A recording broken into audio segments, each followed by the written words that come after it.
Le crissement des freins sur une route mouillée, les yeux du conducteur remplis d'horreur, un bruit d'impact qui te déchire les tympans. Tu rouvres les yeux alors que la pluie tombe sur ton visage et tu ne distingues d'abord rien à travers le flou. Puis ta vision s'éclaircit et tu vois le ciel gris et la tache noire d'un visage au-dessus de toi. « Est-ce que ça va ? Je suis vraiment désolé, je ne vous avais pas vu. » Tu te lèves avec l'aide du conducteur qui t'a renversé.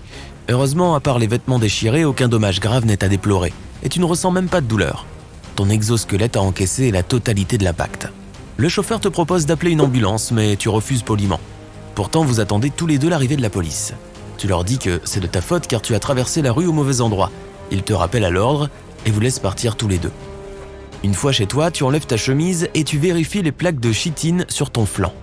Elles ont l'air absolument intactes. L'exosquelette est une merveilleuse caractéristique de l'évolution après tout. Les plaques sont assez solides pour encaisser un choc important sans se casser. Mais elles sont aussi flexibles, agissant un peu comme un ressort quand quelque chose les heurte. Au fait, à propos de ce choc, tu te souviens bien que tu n'as pas traversé la rue aussi vite qu'avant. Tu fronces les sourcils et tu balances tes bras et tes jambes. Puis tu te penches pour vérifier tes soupçons. C'est vrai, il t'est devenu plus difficile de bouger, la carapace est trop rigide. Bon, il est temps de muer alors. Tu prends quelques grandes respirations, puis tu inspires aussi fort que tu peux.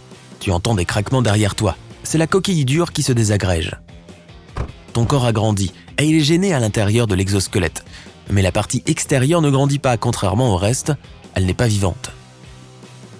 Tu retiens ta respiration, la poitrine gonflée, et finalement la fissure est assez grande pour que tu puisses enlever la carapace. Mais d'abord, tu te lèves et tu prends un petit pied de biche dans ton bureau. Gardez-la pour cette raison précise. Tu le glisses sous les plaques de tes bras et tu libères les articulations de tes coudes. Ah, ça soulage. La chose dure tombe sur le sol et en dessous, il y a une peau douce et ridée qui devient de plus en plus dure à mesure que tu la regardes. Avec tes nouveaux bras un peu plus grands, tu termines de t'extraire de la carapace. Super, maintenant tu es rose et ridé et ta sensibilité a augmenté. Ta nouvelle peau est tendre au toucher, elle ne tolère aucune agression. Il faudra une nuit pour que le nouvel exosquelette durcisse et devienne protecteur, alors tu t'allonges à nouveau sur ton lit et tu t'endors. Le matin, tu es à nouveau couvert de plaques dures. Parfait. Le téléphone vibre et tu vois un rappel. C'est samedi, l'heure de ta course de luge hebdomadaire. Tu t'habilles vite, prends ton sac de sport et tu pars. Tu décides de conduire ta moto jusqu'à la salle de luge. Pas besoin de protection, la carapace est assez dure pour supporter n'importe quel type d'accident. Le vent ébouriffe agréablement tes cheveux et en 20 minutes, tu y es. Tes coéquipiers te saluent du haut de la piste, déjà en tenue de sport. Aujourd'hui, tu as accepté d'essayer d'affronter la plus longue piste avec plusieurs virages serrés et un départ en hauteur. Tu passes en premier. Le vent te souffle immédiatement au visage. La vitesse augmente de plus en plus. Le premier virage serré arrive. Tu tends ton bras sur le côté pour ralentir et tourner et tu y arrives. Mais le deuxième virage apparaît trop vite et tu ne réagis pas à temps. Ça se passe comme au ralenti. Tu t'approches du virage, la tête la première en essayant de faire un grand écart, mais en t'inclinant un peu, puis tu glisses tout droit sur la rampe. Et tu es en l'air, tu voles au-dessus. Le sol de la salle se rapproche. Smack! Tu roules dans le gazon artificiel en protégeant ta tête avec tes bras. Tu te relèves lentement en tâtant ton corps partout pour voir les signes de fissure dans la carapace. Tes coéquipiers arrivent inquiets. Tu sembles aller bien, mais il y a un grincement et une douleur sourde sur le côté quand tu inclines ton torse vers la gauche. Tu t'excuses et tu pars à l'hôpital le plus proche. Le médecin inspecte ta carapace et ordonne une radiographie. Sur la photo, tu vois un petit éclat entre deux plaques qui va directement dans les tissus mous en dessous. C'est de là que vient la douleur.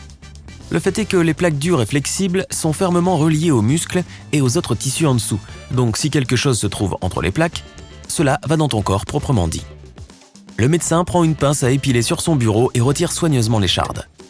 Tu ressens une douleur aiguë, puis un soulagement. Tu la remercies et tu t'apprêtes déjà à partir quand tu entends un gémissement derrière un rideau au fond du bureau. Puis le rideau ondoie un peu et tu vois un bras humain, mais il a l'air étrange. Comme si la carapace avait explosé. Quelqu'un est en train de muer ici ?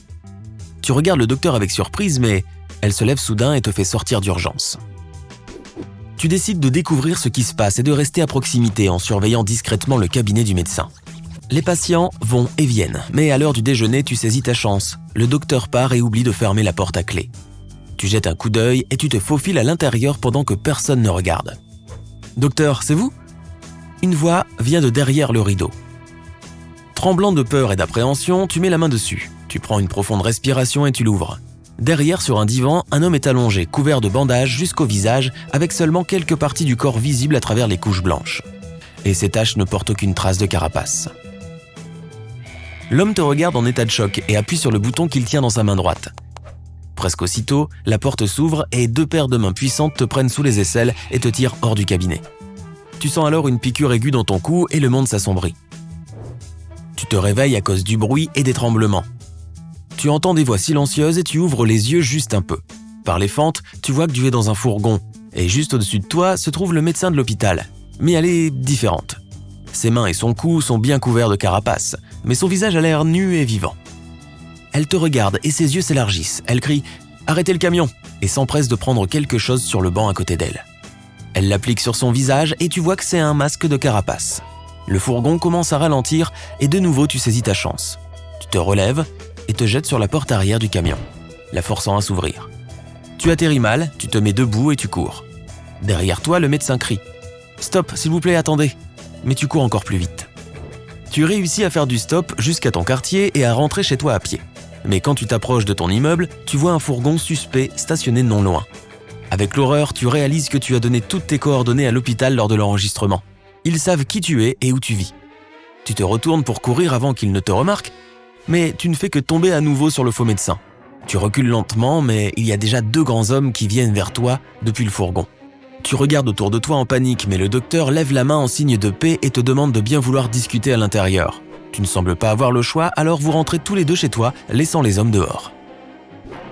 Lorsque vous vous asseyez, le médecin enlève à nouveau son masque. Il s'avère qu'elle est née avec une anomalie génétique. Son squelette n'est pas à l'extérieur de son corps mais à l'intérieur, et il a une structure osseuse. On s'est moqué d'elle pendant son enfance. D'autres enfants l'appelaient Marie la rachitique. Alors elle a pris les vieilles carapaces de ses parents et les a adaptées à sa taille. Elle a consacré le reste de sa vie à trouver d'autres personnes comme elle, tout en cachant sa véritable identité aux autres. Mais le seul qu'elle ait pu trouver jusqu'à présent est l'homme que tu as vu dans son bureau. Il a eu un accident de voiture et sa vieille carapace empruntée ne l'a pas sauvé des blessures. Et puis tu es arrivé. Après son histoire, le médecin s'est excusé pour son comportement et t'a demandé si tu voulais participer à cette nouvelle expérience. Elle voulait se donner à elle-même, à cet homme, et à d'autres personnes comme eux, une chance de vivre une vie normale parmi les autres. Et pour cela, elle avait besoin de parties d'une carapace qui n'a pas encore été muée. C'est sans danger, assure-t-elle, la carapace va repousser comme toujours. Et après avoir réfléchi un peu, tu acceptes. Elle te sourit et te remercie. Tu te rends dans un laboratoire que Marie a loué pour l'occasion et tu t'allonges sur le billard. Tu vois Jacques, l'homme blessé de son cabinet, sur une table à côté, inconscient. Le médecin dit qu'elle devra te faire une anesthésie générale et te mettre sous analgésique pour prendre les échantillons de ta carapace. Tu fais un signe de tête et elle t'injecte le médicament. Tu te réveilles avec une sensation de fraîcheur dans ton corps. Tu te regardes et tu vois une peau fraîche, qui se durcit lentement comme l'ancienne. Au-dessus de toi se tient Marie. Elle sourit, les larmes aux yeux. Tu regardes sur le côté et tu vois Jacques, assis sur la table, avec la carapace qui s'accroche parfaitement à son corps.